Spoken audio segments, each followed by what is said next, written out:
देश की आज़ादी के तरानों को याद करने के लिए मेरठ में स्वतंत्रता संग्राम संग्रहालय भी बना हुआ है और उसकी ये तस्वीरें आप देख लीजिए। एक एक तस्वीर इतिहास के पन्नों को पलटती हुई आपको नज़र आ जाएगी। एक एक तस्वीर बहुत महत्वपूर्ण है और इसके बारे में क्या ये तस्वीरें हैं, क्या क्या चीज़ें यहाँ पर मौजूद हैं, किस लिए ये बनाया गया था, इसी पर हम बात करेंगे। डॉक्टर अमित पाठक जी हैं, इतिहासकार। डॉक्टर साहब, आपसे जानना चाहूँगा, कहते हैं कि देश की आज़ादी को समझना हो, मेरठ की क्रांति को समझना हो तो स्वतंत्रता संग्राम संग्रहालय चले आइए, तो ये सही है बात? ये बिल्कुल सही है, क्योंकि ये भारत का अकेला संग्रहालय है जो 1857 की क्रांति को समर्पित है और इसमें 5 वीथिकाएँ हैं। पहली वीथिका मेरठ में जो क्रांति की घटनाएं घटी उनको दर्शाती है। दूसरी पश्चिमी उत्तर प्रदेश में जो घटनाएं घटी, ग्रामीण क्रांति, उसको दर्शाती है। तीसरी वीथिका है दिल्ली, अवध और कानपुर की। चौथी वीथिका जो है वो बुंदेलखंड, रोहिलखंड और पूर्वांचल की घटनाओं को दर्शाती है। और 5वीं वीथिका है जो क्रांति भारत में बाकी क्षेत्रों में हुई उसको दर्शाती है। तो पहले मेरठ की बात कर लेते हैं, चलते हैं आपके साथ। तो चलिए डॉक्टर अमित पाठक जी के साथ चलते हैं और ये जानने की और देखने की कोशिश करते हैं। यहाँ लिखा हुआ है डॉक्टर साहब, साधु का आना। जी, तो ये वही एक बड़ी प्रमुख घटना है जो हम कालीपलटन मंदिर से जुड़ी हुई है कि एक साधु मेरठ आते हैं और ये मेरठ छावनी का नक्शा है और आके यहाँ साधारण लोगों को और सिपाहियों को, सबको क्रांति के बारे में और क्या करना है और क्रांति होनी है और किस प्रकार होनी है उसके बारे में लोगों को समझाते हैं। अच्छा। और ये अप्रैल 1857 की घटना है। जी, ये क्या है? ये 23 अप्रैल 1857 की शाम की घटना है, क्योंकि 23 अप्रैल को कर्नल कारमाइकल स्मिथ ने 90 सिपाहियों को ये आदेश दिया था कि 24 अप्रैल को जो की परेड में वो उनको कारतूस प्रयोग करने का ऑर्डर देगा और कारतूस को नए तरह से प्रयोग करने का ऑर्डर देगा जिसमें उनको हाथ से फाड़ा जाएगा। सिपाही समझते थे कि इसके अंदर गाय और सुअर की चर्बी है, तो उन्होंने शाम को 90 सिपाहियों ने अपनी लाइंस में गंगाजल और कुरान की कसम खाई कि अगले दिन जब परेड होगी तो वो कारतूस प्रयोग करने से इनकार कर देंगे। ये जो अगला दृश्य है वो जो 90 सिपाही मौजूद थे उनमें से 85 सिपाहियों का कारतूस प्रयोग करने से कर्नल को सीधा इनकार कर देने का दृश्य है। अच्छा, और इससे आगे चलते हैं। देखिए, बरगद का पेड़ ये यहाँ पर नजर आ रहा है। ये वो एक परेड ग्राउंड है जहाँ 9 मई 1857 को इन सबको सामूहिक अपमान किया गया इनका, क्योंकि कोर्ट मार्शल हुआ था, इन सबको 10 साल की सजा दे दी थी।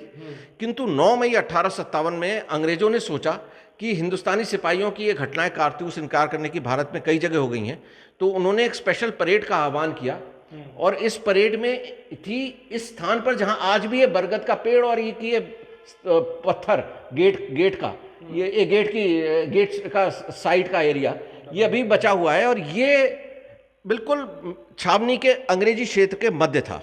अच्छा, यहाँ पे उन 85 सिपाहियों को ले जाया गया और उनको मध्य में खड़ा किया गया। हिंदुस्तानी सिपाही 3 रेजिमेंट्स थी, उनको यहाँ लाया गया और उनको कोई हथियार नहीं, उनके पास असला नहीं था, हथियार थे, खाली वेपन लेके खड़ा किया गया। घुड़सवार पैदल ले जाए गए थे। 3 अंग्रेज रेजिमेंट्स थी, वो घोड़ों पे लाई गई। जो घुड़सवार थे घोड़ों पे आए, पैदल आए, उनको सारा असला दिया गया था और तोपची अपने तोप पे तक लाए थे और उनको इन भारतीय सिपाहियों के चारों तरफ इस प्रकार खड़ा किया गया कि अगर उनमें से कोई भी कुछ बोलने की आवाज़ उठाने की भी कोशिश करेगा उसको वहीं मार दिया गया है। इसके बाद 2 घंटे इन सब की वर्दी फाड़ी गई और इनको बेड़ियां सबके सामने वहीं पहनाई गई।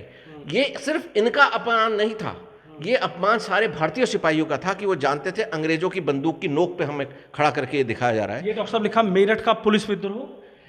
जो मेरठ की क्रांति 10 मई की शाम 5:15 बजे शुरू हुई, उसमें पुलिस विद्रोह उसकी बहुत ही आवश्यक कड़ी है।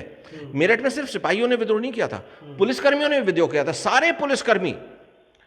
और इसमें मेरठ में 2 कोतवालियां थी, सदर कोतवाली थी और एक शहर कोतवाली थी।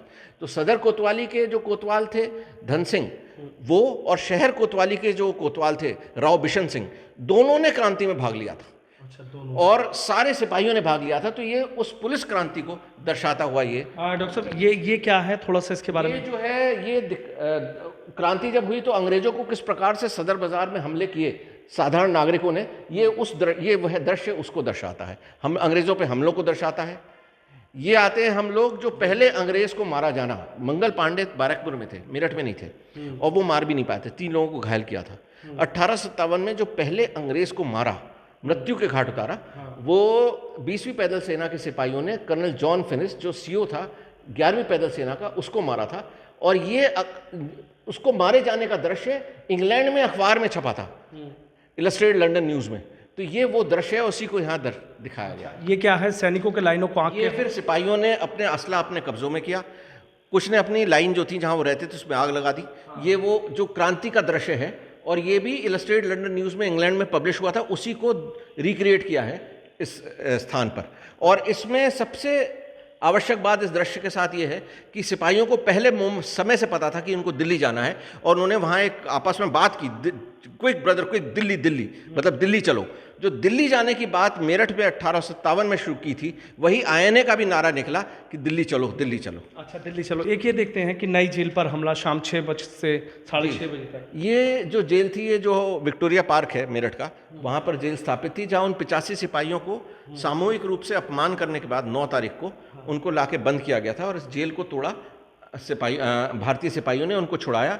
एक जेल और थी जो पास में थी इसी स्थान के, केसरगंज मंडी, वहाँ साधारण कैदी थे, उनको भी भारतीय सिपाहियों ने तोड़ के उस जेल को उनको छुड़ा लिया था, जिससे पूरे क्षेत्र में अफरा तफरी मच जाए और व्यवस्था पूरी एक तरह से ध्वस्त हो जाए। ये है रॉयल आर्टिलरी लाइंस की घटना है। ये अंग्रेजी क्षेत्र में सिर्फ एक गोली चलने की घटना है।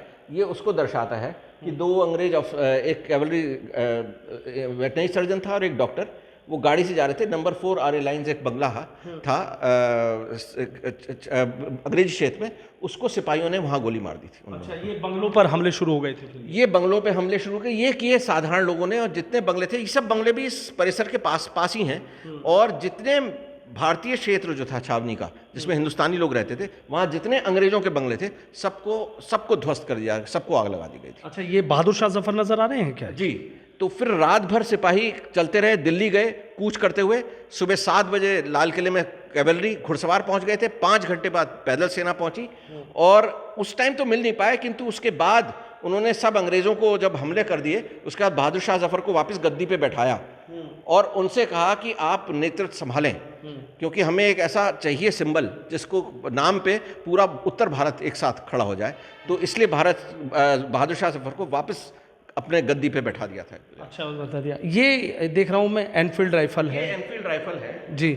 ये एनफील्ड राइफल जो है, देखिए हम लोग जो हिंदुस्तानी सिपाही यूज़ करते थे, मस्केट थी ब्राउन बेस, उसकी मारक क्षमता सिर्फ 60 मीटर थी, और उसमें राइफलिंग नहीं थी।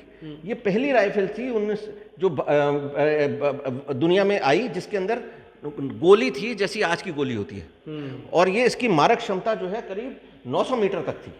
तो ये जो राइफल आई, ये अंग्रेजी रेजिमेंट इससे लड़ रही थी, हम लोग पुरानी वाली से लड़ रहे थे, और क्रांति में हार के हमारा एक बहुत बड़ा कारण हमारे हथियार भी थे। अच्छा, हथियार नहीं थे, इसलिए क्रांति, उतने अच्छे हथियार नहीं थे जीते। अच्छा, एक ये और समझना चाहूँगा, धरा जी डॉक्टर से, कार्माइकल स्मिथ का बंगला है। स्मिथ वही अफसर है जिसने क्रांति के लिए ये अपने रेजिमेंट के सिपाहियों को लोग, जिसकी वजह से क्रांति हो गई, अपनी रेजिमेंट के 90 सिपाहियों को आदेश दिया था कि मैं तुम्हें कारतूस प्रयोग करने की नई विधि सिखाऊंगा, जिसने 10वीं करा दी।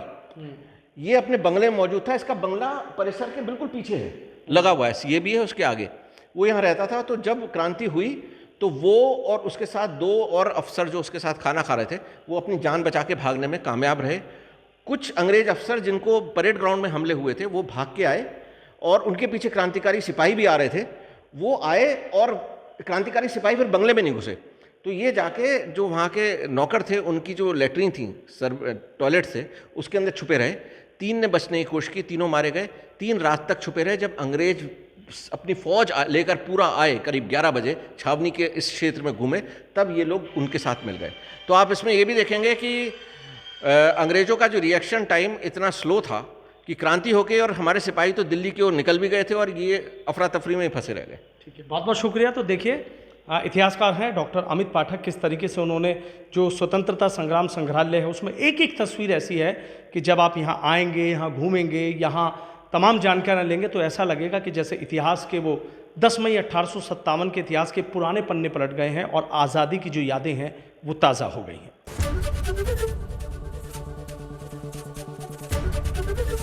एबीपी गंगा, खबर आपकी, जुबान आपकी।